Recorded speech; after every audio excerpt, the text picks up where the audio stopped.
Fala galera, sejam bem-vindos a mais um vídeo de orçamento aqui do canal, que agora eu tô chamando de Montando PC Gamer, né? Dessa maneira eu acho que fica mais fácil pra galera encontrar os meus vídeos e por isso eu mudei aí. Eu sei que na real eu não tô montando um PC Gamer, né? Porque eu só tô demonstrando aqui as configurações pra vocês, mas enfim, todos vocês conhecem do que se trata o vídeo. E dessa vez eu venho trazendo pra vocês uma configuração old school. O que seria isso? É uma configuração que é relativamente antiga, no caso desse vídeo aqui é de 2011, na verdade alguns tiveram lançamento em 2012, mas a essência desse vídeo seria passar para vocês uma configuração antiga, mas que ainda roda todos os jogos atuais.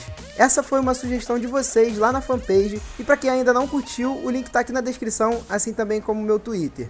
E se vocês gostarem, eu vou fazer aí uma versão de 2008 da mesma maneira desse vídeo. Então sem enrolação, vamos a mais uma build do canal.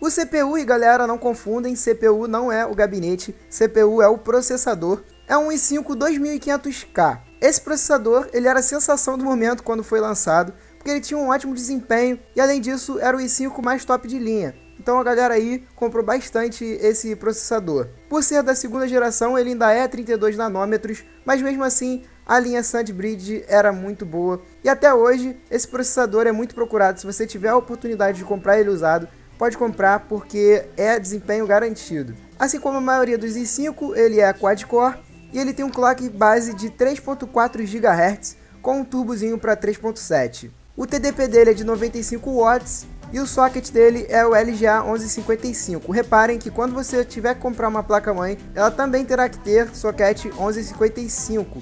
E eu coloquei aí também o ano de lançamento. Eu achei 2011, tá? Lá no próprio site da Intel.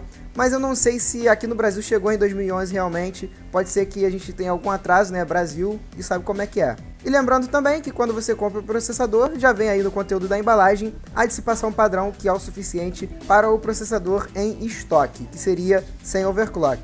Para achar o preço dele foi bem complicado, então eu coloquei o último valor de qualquer eShop que eu encontrei aí na internet, que nesse caso foi de R$ 635 reais. Eu acho que é um preço muito bom, se a gente for pensar que um i5 4440 agora é 800 conto. A placa-mãe que não é tão antiga assim, né, mas como o socket era o LGA 1155, eu acho que essa placa-mãe aqui, ela se encaixa perfeitamente com o nosso processador, modelo da Gigabyte B75MD3H, um outro componente que quando chegou no mercado era muito vendido, porque essa placa-mãe ela possui um ótimo custo-benefício. Apesar de ser uma placa-mãe mediana, ela tem recursos muito legais. Por exemplo, ela tem suporte para Crossfire X, que seria a utilização de duas placas de vídeo da AMD, além de suportar 32 GB de memória RAM, sendo essas memórias com clock de 1600 MHz. Outro recurso bem interessante dessa placa-mãe é que ela já conta com o conector para o painel frontal para os gabinetes que tem USB 3.0.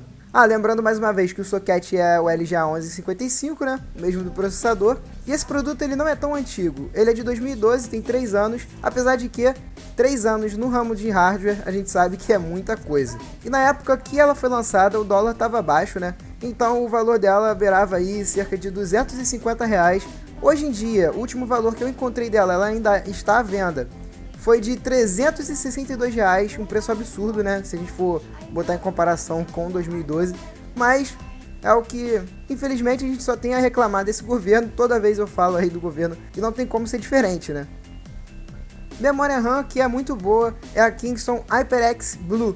Memória antecessora à linha Fury da Kingston, mas para dizer a verdade é praticamente a mesma memória. Para essa configuração coloquei apenas um pente de 8 GB, é o suficiente. Esse PC aqui ele é um PC mediano, então a gente não precisa de tanta RAM assim. Essa memória aqui ela foi lançada em 2012, eu coloquei essa característica baseada em reviews que eu vi aí pela internet, então eu não posso dizer ao certo qual foi o ano de lançamento, sem contar que no Brasil é um ano e lá fora sempre chega mais cedo, né? Mas enfim, em alguns lugares você ainda encontra essa memória vendendo e ela sai por uma bagatela de R$ 380 reais. Rapidamente falando sobre o HD, né, que é um Seagate de 1TB, aqui a gente não tem muito o que falar, esse HD já é velho pra caramba. Barracuda, acho que já tem uns 10 anos que esse HD tá no mercado. E enfim, coloquei o último valor dele, que é de 265, vamos ao próximo componente. Agora sim, o componente mais old da nossa configuração, coloquei uma placa de vídeo GTX 570. Esse modelinho é da ECS Elite Group e é uma marca que a gente via muito no mercado. Não sei porque ela deu uma sumida no mercado brasileiro. Quem souber de alguma notícia, coloca aí nos comentários. Mas era uma marca boa, era uma daquelas marcas que não mexia tanto assim na dissipação da placa de vídeo, mas que tinham produtos mais baratos em relação às outras marcas. Então isso chamava bastante atenção. Falando um pouquinho sobre a característica do chip, que é a GTX 570, atualmente a gente pode comparar ela em desempenho com a GTX 750, ela fica um pouquinho à frente. E no caso, o ano de lançamento que eu achei foi de 2010, eu não sei se isso daí tá certo novamente, né? Mas cara, quando ela lançou, ela era uma placa de vídeo bem top, mais top que ela só a 580 ou a 590, né? E quem tinha uma placa de vídeo dessa aí conseguia rodar todos os jogos do momento. E é bem legal olhar para as características e ver aí o avanço tecnológico. Apesar de ser uma placa de vídeo high-end, ela tinha um clock de 730 MHz, são 480 CUDA cores, hoje em dia 480 a gente tem aí na GTX 750. A quantidade de memória VRAM dela é de 1,25 GB e já era uma placa de vídeo GDDR5. E a interface dessa memória era de 320 bits, olha só que número bem diferente aqui pra gente, né? Atualmente a gente tem mais placas de vídeo com 128 bits. Isso prova que as características em si da placa de vídeo não querem dizer desempenho, né? Além disso, as placas de vídeo antigas consumiam bem mais energia. O TDP dessa daqui era de 220 watts, então a gente precisava de uma fonte aí de no mínimo 550 watts para poder suportar ela de boa. E cara, por incrível que pareça, ainda está à venda essa placa de vídeo e eu achei por um valor de R$680. Claro, ao meu ver, não vale a pena, porque a gente tem aí placas de vídeo que consomem bem menos e tem um desempenho maior, por exemplo a GTX 750 Ti, por quase o mesmo preço. Mas enfim, essa placa de vídeo ainda consegue rodar aí qualquer jogo da atualidade e sem dúvida é uma placa de vídeo muito boa e foi bem legal de mostrar aqui pra vocês. Para fonte eu coloquei uma CX 600 e aqui vocês vão perceber o porquê que é bom investir numa fonte de qualidade. A fonte, galera, é um produto que tem uma vida útil muito grande. Você com uma fonte boa consegue ficar aí bastante tempo sem precisar trocá-la. Eu coloquei o ano de lançamento dela de 2011 porque foi o menor ano que eu encontrei review pela internet, então creio eu que o ano de lançamento dela tenha sido mais ou menos nesse ano. O fato é que se a gente for levar em conta que o ano de lançamento era de 2011, já tem 4 anos que ela foi lançada, e mesmo assim essa fonte ainda é muito boa no mercado e vai suportar, por exemplo, uma GTX 980 atualmente. A tendência cada vez mais das placas de vídeo é abaixar o TDP e consequentemente o consumo de energia. Isso só mostra a importância de investimento em uma boa fonte.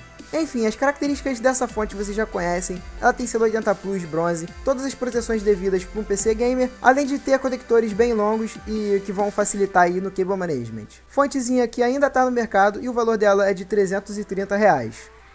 E agora, galera, chegamos ao gabinete e na época a sensação do momento, pelo menos para PCs aí intermediários, era o Cooler Master RAF 912. Reparem que esse aqui não é o RAF 912 Plus, há uma pequena diferença entre um e outro, alguns recursos aí são adicionados ao Plus.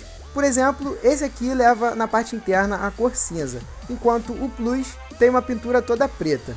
Bom, apesar de ser um gabinete relativamente antigo, né, o ano de lançamento dele é de 2010, ele é um gabinete muito bom para fazer uma boa montagem, tem ótimo suporte para cable management, tem aí BIOS e HDs removíveis e também formatos de gaveta, isso é muito importante. Eu vou deixar um exemplo de arrumação para vocês aí, para vocês darem uma olhada de como fica a arrumação. E cara, esse gabinete até hoje é muito bom, eu acho que o único problema dele é a questão estética, né, a parte interna não ser preta, isso pega bastante. Mas em questão de funcionalidade e cable management, ele é muito bom. Além disso, ele tem aí bastante entrada para fan cooler. Ah, e no painel frontal ele tem dois USBs 2.0, uma entrada eSATA e entrada e saída de áudio. Aí embaixo vocês podem ver as dimensões e também o último valor que eu encontrei, ainda está à venda na verdade, e esse gabinete custa aí R$250. E é isso, galera, chegamos ao fim de mais uma build aqui do canal. Esse slide aqui vocês já estão acostumados, né? É a configuração resumida, onde eu dou uma opinião geral sobre a configuração montada. E assim, apesar de ser uma configuração relativamente antiga, que possui componentes entre 5 a 3 anos de uso, ela ainda é muito boa e vai rodar qualquer jogo atual, sem problemas nenhum. Claro que por conta da placa de vídeo ser um pouquinho antiga, a gente vai ter aí que reduzir alguns gráficos em alguns jogos que são mais pesados, mas mesmo assim você vai ter uma qualidade e um desempenho muito bom. Se eu tivesse um PC desse atualmente, eu trocaria apenas a placa de vídeo, o restante eu não ia me importar, até porque o restante da configuração é muito boa e não perdem pra nada dos produtos atuais. O valor total desse computador, se você conseguir achar os componentes que tem aqui nessa lista, fica em R$ 2.902. Claro que atualmente com essa grana dá para montar uma configuração um pouquinho superior. Inclusive no meu último vídeo eu fiz um PC mais ou menos nessa faixa de preço, que é muito melhor do que esse aqui. E é isso, galera. Gostou do vídeo? Clica aqui no like e também se inscreve no canal se você não é inscrito. Gostou desse vídeo? Coloca aqui nos comentários e também deem sugestões para os próximos vídeos. E é aquilo que eu falei no começo, se vocês gostaram aí da ideia, eu posso até fazer uma configuração mais old ainda que essa. Vai ser meio complicado para achar os preços, mas beleza, eu vou tentar fazer um esforço aí. Ah, e claro, lembrando sempre, o Twitter tá aqui na descrição, então me segue lá. E no Twitter eu sempre tô dando um spoiler do que vai acontecer no canal daqui pra frente. É isso, galera, tamo junto, um abraço a todos, até o próximo vídeo, valeu e fui!